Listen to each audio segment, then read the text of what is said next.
For a brief moment, a wave of alarming rumors rippled through Hollywood, sending confusion and fear through an industry built on image and trust.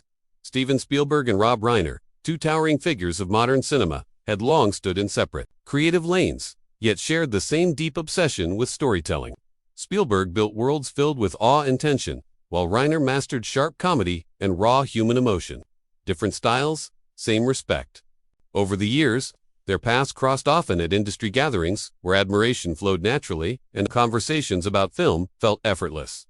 That is why the sudden online reports surrounding Rob Reiner struck so hard. For a short time, exaggerated and misleading claims spread rapidly, painting a dark and terrifying picture that was completely untrue. But before the facts could catch up, the emotional damage had already landed. Spielberg, like many others, was shaken. The idea of losing a longtime friend, even in rumor, hit him deeply. Just weeks earlier, Spielberg clearly remembered standing at a party while Rob, glowing with pride, spoke openly about his son Nick. He talked about recovery, about progress, about the hope of finally having his son back on solid ground.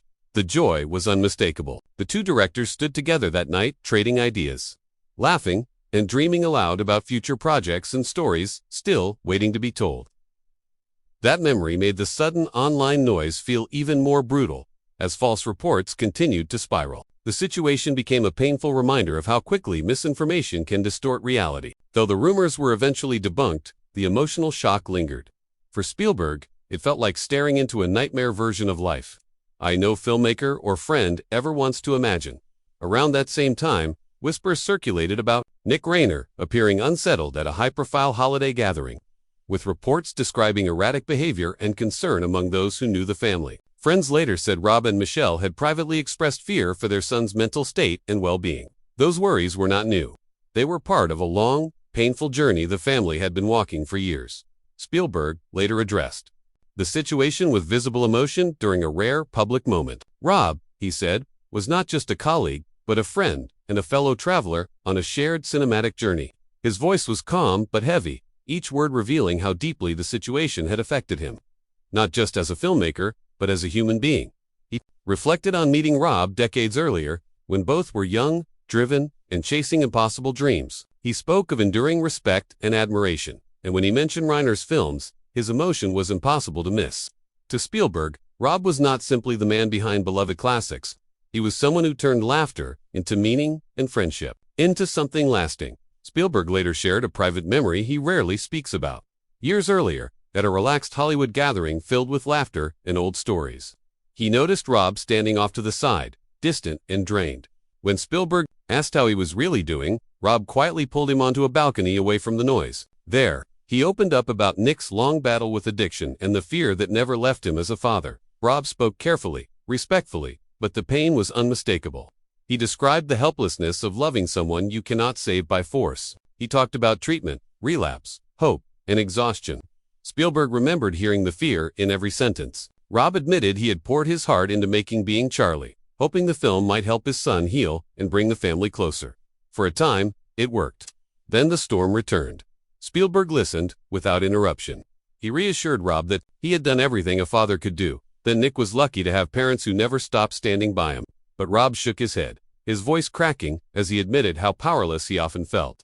The two men sat in silence for a long moment, letting the truth hang in the air. That conversation never left Spielberg's mind. Years later, in October 2025, they crossed paths again at the Governor's Awards in Los Angeles. The room was filled with legends and polished speeches, but Spielberg froze when he spotted Rob across the room, smiling and laughing in a way he hadn't seen in years. They embraced like brothers who had weathered storms together. Rob excitedly shared that Nick was home, clean for months, working, and reconnecting with the family. Spielberg felt a rush of relief and hope that stayed with him long after the night ended. Looking back, Spielberg later admitted how fragile that hope truly was. When the false reports later surfaced online, the shock felt unbearable. All that optimism seemed to vanish in an instant. In the days that followed, Spielberg found himself rewatching The Princess Bride. When the familiar line, "As you wish," played, he smiled through tears, quietly honoring the man behind the story. Spielberg eventually released a public message filled with restraint and compassion, emphasizing respect, truth, and humanity over speculation. He reminded audiences that Rob Reiner's legacy was not defined by rumors, but by decades of work that made people laugh, think, and feel deeply. Hollywood felt heavier in that moment, but the films remained bright and alive. Though Spielberg and Reiner were never constant companions, their bond was built on mutual respect and a shared belief in storytelling as a human force. Different lanes, same purpose. And through fear, relief, and reflection, that respect never faded. Fame passes, rumors fade, but the stories and the people behind them endure.